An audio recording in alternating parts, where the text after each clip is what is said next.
Well, nessa primeira aula, nesse início de aula, então primeira, segunda aula, logo depois daquela aula de introdução, nós começaremos a falar sobre conjuntos e conjuntos numéricos. O negócio é o seguinte: primeiro nós vamos falar de conjuntos e depois que vocês entenderem essa história de conjuntos, aí é que nós vamos falar de conjuntos numéricos.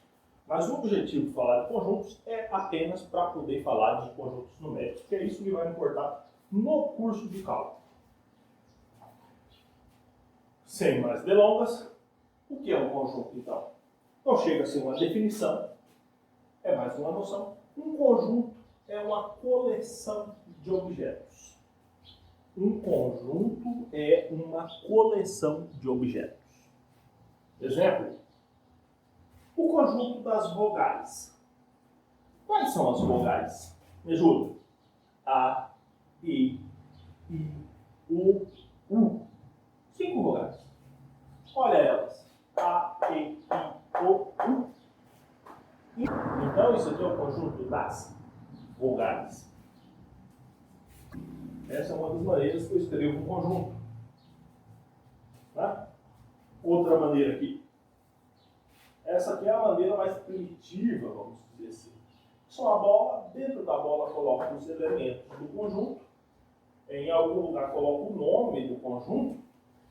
Geralmente, quase sempre, a forma mais correta é que você coloque os elementos usando letras minúsculas e o nome do conjunto com a letra maiúscula. Assim você sabe que esse razão não é elemento do conjunto, né? Ele é o nome do conjunto. Essas letras minúsculas são elementos ou não são elementos do conjunto. Evidentemente, se está aqui dentro do conjunto, é elemento do conjunto. Tá viajando. Se está aqui dentro da bola, é elemento do conjunto. Se está lá do lado de fora, não é. Vamos entender isso? Esse azinho aqui, ele está aqui dentro, então ele é elemento do conjunto. Qual conjunto? Conjunto razão. É o que eu digo aqui, ó. Azinho é elemento de razão. E esse B aqui fora? Não está lá dentro, não é elemento. Esse B, aqui eu peguei o B, né? Então vamos pegar o B. O B não é elemento de razão. Por quê? Porque está lá fora. Está lá fora, não é elemento do cara. Entendeu? E parte importante sobre ser ou não ser elemento é a maneira de escrever. Azinho está aqui dentro, elemento de razão. Posso escrever dessa forma ou dessa daqui. Azinho é elemento de razão, né? Esse aqui é um símbolo de pertence em matemática. Já para o não é elemento ou não pertence, eu uso esse símbolo aqui, que é esse símbolo com tracinho. Não pertence. Azinho pertence a razão, desinho não pertence a razão. Até porque a razão é o conjunto do quê? Das vogais. A I e o U. Né? Então, A pertence, você vai olhar o A tá aqui, tá? Então pertence. O B está aqui, não está, então não pertence. É claro que quando você escreve o conjunto, a ordem não importa. Né? Porque aqui eu tenho o quê aqui? Todas as vogais. Aqui eu tenho aqui todas as vogais. Está na ordem contrária, não importa. Então, um conjunto, ele vai ser diferente do outro se ele tiver elementos diferentes. Se tiver os mesmos elementos, então é o mesmo conjunto. Não importa a ordem, né? Porque essa daqui é uma maneira de escrever um pouco diferente que essa, né? Nessa daqui claramente dá para ver que não importa a ordem, mas nessa daqui pode ficar dúvida, então não importa. Esse cara e esse é o mesmo conjunto. De maneira aqui, ó, coloca o nome do conjunto, igualdade, abre chaves, elementos do conjunto separados por vírgula, e no final fecha chaves. Uma das melhores maneiras de se escrever um conjunto. Né? Outros exemplos de conjuntos. Esse é o conjunto das vogais. Conjunto das cores da bandeira do Brasil. Verde, amarelo, azul e branco. Tem alguma outra cor? Tem vermelho? Não, né? Então, essas são as cores da bandeira do Brasil. Junto todas eu formo o conjunto de cores da bandeira do Brasil. E chamei de B esse conjunto. Olha aí. Outro conjunto, já indo para o lado que nos interessa nessa aula. Um conjunto numérico, vamos dizer assim. Esse conjunto aqui é formado pelos números 2, 3, 5, 7, 11, 13. E isso aqui significa que continua infinitamente. Esse conjunto tem infinitos números. Agora, o que esses números que aparecem aqui têm em comum? São os primeiros números primos. Então, esse aqui, esse conjunto que eu vou dizer, é o conjunto dos números primos. Né? Além desses que aparecem aqui, todos os outros primos que você encontrar estão nesse conjunto. São elementos desse conjunto. Aliás, olha que interessante, falei conjunto dos números primos. O que é um número primo? Tu se lembra? Um número primo é um número que você pode dividir por ele e por 1. E não sobra resto se dividir por ele por 1. Se dividir por qualquer outro número, vai sobrar resto. A divisão só é exata se dividir por ele e por 1. É número primo. É o que acontece com esses e com os que não estão aqui. Essa maneira de definir o conjunto falando dessa propriedade, é os números primos, nos remete a essa situação, propriedade de um conjunto. O que é a propriedade de um conjunto? É essa regrinha que eu falo para definir para que é o conjunto. Por exemplo, conjunto dos números primos. Qual é a propriedade desse conjunto? Esses números, que são elementos desse conjunto, são primos. De um outro exemplo aqui, uma propriedade de formar um conjunto X é um número primo maior que 10. X é um número primo maior que 10. Então, eu vou escrever meu conjunto. D é igual, abre chaves e começo. Qual é o primeiro primo maior que 10? É o 2? Não, 2 não é maior que 10. É o 7? Não, 7 não é maior que 10. O primeiro número primo maior que 10 é o número 11, depois o 13, depois o 17. E esse conjunto também tem infinitos elementos. Etc. Aqui, o conjunto de números primos maiores que 10. E eu vou aproveitar a ideia de conjunto vazio, conjunto unitário e conjunto universo aqui para ainda apresentar mais uma maneira de escrever, descrever um conjunto de uma maneira bacana. Vamos começar então falando do conjunto vazio. O conjunto vazio, como o próprio nome diz, é como se eu tivesse essa bola aqui e não tivesse nada dentro. É um conjunto vazio. O que me levaria ao conjunto? Algum tipo de propriedade que, quando eu fosse procurar os elementos, não encontrasse nenhum. Vamos pensar aqui num conjunto e são números inteiros. Os elementos desse conjunto são números inteiros. Tudo bem? Bom, X que pertence aos inteiros, são números inteiros. Porém, esses números inteiros têm que estar entre 2 e 3. Né? Então, o conjunto que eu quero, a propriedade que define os elementos dele é X é número inteiro, ou seja, cada elemento é um número inteiro, que é maior que 2 e menor que 3. Todos os números maiores que 2 e menores que 3 que são inteiros que você conhece. Nem existem números maiores que 2 e menores que 3, mas não inteiros. Então, esse conjunto aqui, quem são os elementos? Ninguém. Não tem ninguém para colocar aqui dentro. Então, ele é esse aqui. Aliás, essa daqui é uma maneira de escrever conjunto vazio. Colocar só as duas chaves sem nada dentro. Outra maneira de escrever um conjunto vazio, que vocês verão por aí, é essa bolinha com esse tracinho. Também está indicando que é vazio. Observação. Jamais, sob hipótese alguma, coloque essas duas chaves e a bolinha, porque aí você não vai estar dando um conjunto vazio, você vai estar mostrando um conjunto, né, que aquelas duas chaves descrevem os limites do conjunto, e quem está dentro são os elementos. Né? Nesse caso, você vai ter um conjunto unitário, cujo único elemento é aquele símbolo. Né? Do que eu estou falando? Estou falando disso aqui. Ó. Se tu fizer um conjunto e escrever dessa forma aqui, ó, isso aqui não é um conjunto vazio. Isso aqui é um conjunto unitário, que contém esse elemento. Esse cara vai ser elemento desse conjunto. Então isso aqui, ó, não escrevam dessa maneira. Ou escreve assim ou assim, para descrever o conjunto vazio. Da mesma forma que eu coloquei uma propriedade aqui que eu não encontrei nenhum elemento, e cheguei à conclusão de um conjunto vazio, eu posso usar uma propriedade que vai me levar a um conjunto que tenha apenas um elemento. E se o meu conjunto tiver apenas um elemento, será chamado de conjunto unitário. Pode aparecer. Vamos chamar de F1. F1 vai ser formado por números que são inteiros, porém, esses números têm que ser maiores que 2 e podem ser menores ou iguais a 3. Tem que estar nesse intervalo. Quantos números inteiros tu conhece que são maiores que 2 e menores ou iguais a 3? Um número, né? O 2 não pode, porque o 2 é menor que x. X tem que ser maior que 2. Porém, o 3 é menor ou igual a 1.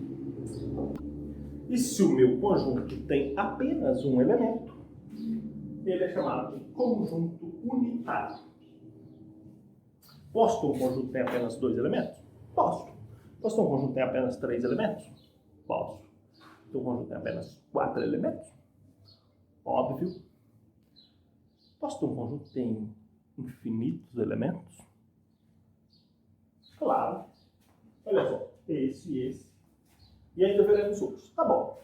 Agora, olha uma coisa interessante nessas duas propriedades. Nessa e nessa. Na propriedade define o conjunto E e na propriedade define o conjunto E. X pertence aos inteiros.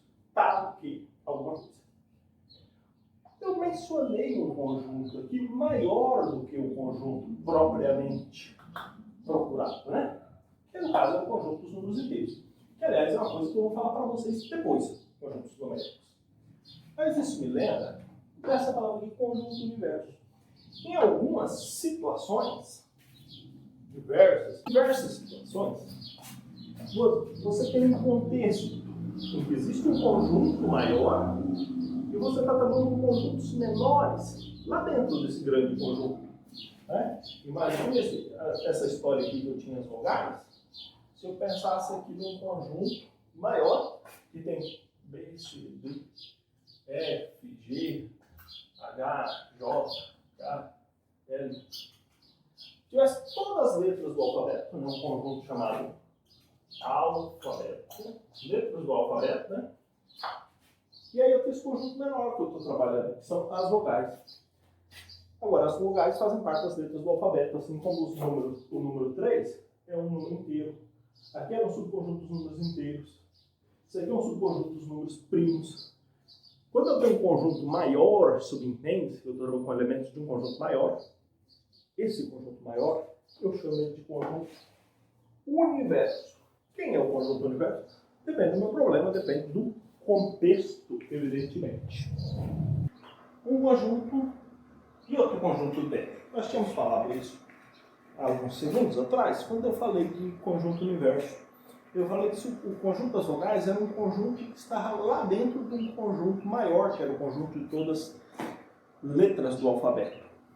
O conjunto das letras do alfabeto eu chamei de universo naquele caso, e disse que o conjunto das vogais estava lá dentro. Numa situação como essa, nós temos um conjunto em que todos os elementos dele são elementos de um conjunto maior. Nem todos os elementos do conjunto maior é elemento do conjunto. Está lá dentro. Tá? Então, nesse caso aqui, a gente diz que esse cara que está aqui dentro é subconjunto do conjunto maior. Dizemos assim, ó, nesse caso aqui, B é subconjunto de A. Ou, ainda outra maneira de dizer, B está contido em A. O conjunto B está contido em A. Ou B é subconjunto do conjunto A. Correto? E aí que eu vou para um pequeno exemplo. Exemplo. Conjunto C e D. Para a gente verificar se o C está contido no D ou o D está contido no C. Ora, para que isso aconteça, todos os elementos do conjunto que está contido tem que ser elemento do outro. Por exemplo, se a gente olhar para o conjunto C, nem todos os elementos aqui são elementos de D. Agora, todos os elementos de D você encontra aqui, os 6 eu encontro aqui e o 7 eu encontro aqui. Então, se eu fosse fazer um desenho como esse, ficaria assim, ó, o conjunto D tem o 6 e o 7, e o conjunto C tem 1, 2, 3, 4, 5, 6 e 7 também. Né? Então, todos os elementos daqui estão aqui dentro. Então, eu digo aqui, nesse caso, seguramente que D está contido em C. Seguramente. E que C não está contido em D. Ou ainda, que D é subconjunto de C. Essa história de subconjunto nos leva a essas propriedades. não verificarei, apenas falarei por cima. A primeira propriedade, A está contido em A.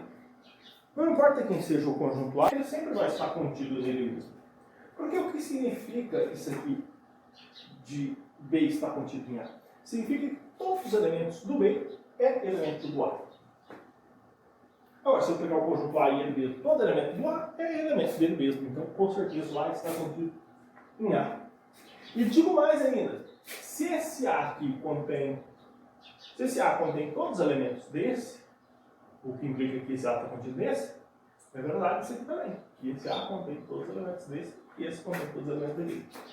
Tá? Até porque, por óbvio, né, que A é igual a A. Né? O que significa que A contém todos os elementos de A e que A tem contém todos os elementos de A. Então, A sempre estará contido em A. Agora, uma outra coisa. Isso é um pouco mais difícil de entender, mas vou deixar aí no ar para vocês pensarem aqui. Não importa que seja A. O vazio, por definição, está contido em A. A tem um conjunto A. O vazio está contido nele. Não importa quem ele seja. Inclusive, A pode ser o vazio. E o vazio pode estar contido no vazio, né? Que ele cairia nessa primeira propriedade. Agora também não precisa esforçar muito a mente, mas se A estiver contido em B e B estiver contido em A e B é o mesmo conjunto. Peraí. Bom, se A está contido em B, significa que todo elemento de A é elemento de B. Não que todo elemento de B é de A, mas todo de A é de B. Agora, se B está contido em A, então todo elemento de B é elemento de A. Ora, não há outra possibilidade. A tem que ser B, porque todo elemento de A é elemento de B e todo elemento de B é elemento de A. Era essa situação. E aqui, se A estiver contido em B, A é subconjunto do B, o B é subconjunto de um conjunto maior ainda, então o A é subconjunto daquele grandão, né? Vamos pensar o seguinte. Aqui, aquele conjunto que eu tinha, o conjunto de todas as letras do alfabeto. Eu tenho um conjunto que é todas as vogais. Agora imagina que eu tenho um conjunto que é o conjunto que só contém a letra I. O conjunto que contém a letra I está contido no conjunto das vogais e o conjunto das vogais está contido no conjunto de todas as letras. Obviamente que esse conjunto contém só a letra I também está contido no conjunto que tem todas as letras. Então, se A está contido em B, B está contido em C, com certeza A está contido em C. Tá? Seria mais ou menos a situação. O conjunto que tem só o 7 está contido no D e o D está contido no C. Então esse aqui também está contido no grandão. Tá bom. E para fechar, conjunto, complementar de conjunto. Como assim? Olha que interessante essa expressão aqui. Eu tenho o conjunto B e o conjunto A, que é maior. Né? Se eu pegar essa parte aqui do A, essa parte aqui é o B. E isso aqui? Isso aqui é quem? Essa parte que sobrou do B. Quem que é? É daí que vem a definição de complementar. Imagine a situação, eu tenho um conjunto grande, tenho um subconjunto dele, e sobra uma galera desse conjunto grande que não está aqui dentro desse nome. A essa galera chamamos de complementar. Operações com conjuntos. Começamos com a operação de diferença. A diferença entre dois conjuntos, seja um conjunto A e um conjunto B, a diferença, ou A menos B, lê-se A menos B, é um novo conjunto formado por partes que pertence a A, porém não pertence a B. Pertence a A e não pertence a B. Destaque para a letra I significa que não pode pertencer a B. Tem pertencer a A, tem não pode pertencer a B. Exemplo. Supomos que A é o conjunto 2, 3, 4, 5, 6 e 7. E que B seja o conjunto 1, 2, 3 e 9. Exemplo. Quem será A menos B nesse caso aqui? Ora, elementos que pertencem a A e não pertencem a B. O 2 pertence ao A? Pertence, porém pertence ao B também. Não serve. 3 pertence ao A? Pertence, porém pertence ao B. 4 pertence ao A? Sim. Pertence ao B? Não. Então 4 pertence ao A e não pertence ao B. Não pode vir para cá. Idem para o 5 pertence ao A e não pertence ao B. Idem para o 6. Idem para o 7. Acabou os elementos de A. Então não tem mais ninguém que pertence a A. Acabou. Né? O 9, por exemplo, pertence ao B, tanto faz. Tem que pertencer a A e, ao mesmo tempo, não pertencer a B. Então, esse é o conjunto A menos B. Essa é a operação de diferença. Outras operações. União, ou também chamada de reunião. Usa-se esse símbolo aqui, que é um grandão, para dizer a união com B. Então, o novo conjunto, a partir dos conjuntos A e B, você tem um novo conjunto, que é o conjunto A união com B, escrito dessa forma, com esse U grande. Ele é formado por quê? Pelos aqueles caras que eram elementos do A ou eram elementos do B. Destaque para o conectivo ou. Ou eram elementos de A ou eram elementos de B. Então, se tu tem um conjunto, vou escrever esses mesmos dois conjuntos aqui. Ficar dessa forma aqui, né? Escrever assim. O A é 2, 3, 4, 5, 6, 7. 4, 5, 6, 7. Esse é o A. E o B é 1, 2, 3, 9. Então, esse aqui é o B. 1, 2, 3, 9. Olha só o conjunto A e o B. O A, 2, 3, 4, 5, 6, 7. E o B, 1, 2, 3 e 9. Está ali. Notem que o A e o B têm dois elementos em comum. Tá. Agora, a união de A com B é o quê? São os elementos que pertencem a A ou pertencem a B. Então, A união com B, todo mundo que pertence a A. 2, 3, 4, 5, 6, 7. E todo mundo pertence a B. Que no caso é 2, 3 e 9. Só que o 2 e o 3 já copiei. Então, só falta usar o 9. Essa daqui é a união do A com B. A união com B é tudo isso. Ou seja, na verdade, a união com B é todo mundo. E a interseção, né, em vez de ser todo mundo, né, nós não daremos o conectivo ou, e sim o conectivo E. O cara tem que ser elemento de A e de B. Nesse caso aqui, quem é elemento de A e de B ao mesmo tempo? Elemento de A e B ao mesmo tempo? Só esses dois. Então, a intersecção é só essa parte aqui, ó. Tá? Então, A intersecção com B, nesse caso, é só os elementos 2 e 3. Aliás, a intersecção costuma nos gerar muitos conjuntos vazios, né? Se o A e o B, por exemplo, não tiverem nenhum elemento em comum, a intersecção dos dois será vazio. Já a união dos conjuntos só será vazia se os dois conjuntos que eu estiver fazendo união forem conjuntos vazios. São as operações, né? União, intersecção, as duas principais, também a diferença, e algumas propriedades. Tem mais, tá? Mas vamos nos concentrar nessas aqui. Também vai ser uma discussão totalmente superficial. Vou só falar quais são as propriedades e fica a cargo de vocês verificar e entender melhor. A união com B é igual a B união com A. Essas duas aqui, A união com B igual a B união com A intersecção com B igual a B intersecção A com A, são chamadas de propriedades comutativas. Isso, comutativa. É igual A mais B igual a B mais A. Você lembra que nos números reais, se somar 2 mais 3 é igual a 3 mais 2? Então aqui, a intersecção de A com B é igual a intersecção. A união de A e B é igual a união de B e A. Idem para a intersecção. Se vocês olharem esse desenho aqui, vocês vão ver, né? E se você estiver fazendo a união entre três conjuntos, e você começar fazendo a união entre dois para fazer depois com o terceiro, não importa a ordem. Mesmo vale para a intersecção. Vocês vão perceber que tem mais propriedades. Vocês verão por conta própria depois. Veja só esse exercício. Uma pesquisa mostrou que 36% dos entrevistados leu o jornal A, 29% leu o jornal B, 22% leu o jornal C, 13% lê A e B, 6% lê B e C, 14% lê A e C, 6% A, B e C. E a pergunta é quantos por cento dos entrevistados não leem nenhum jornal? Para resolver esse problema aqui, vou usar a ideia de conjuntos e as operações de conjuntos que eu apresentei até agora.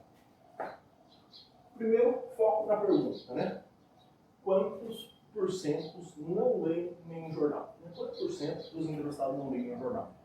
Essa é a informação que não é dada no exercício e a informação que é solicitada.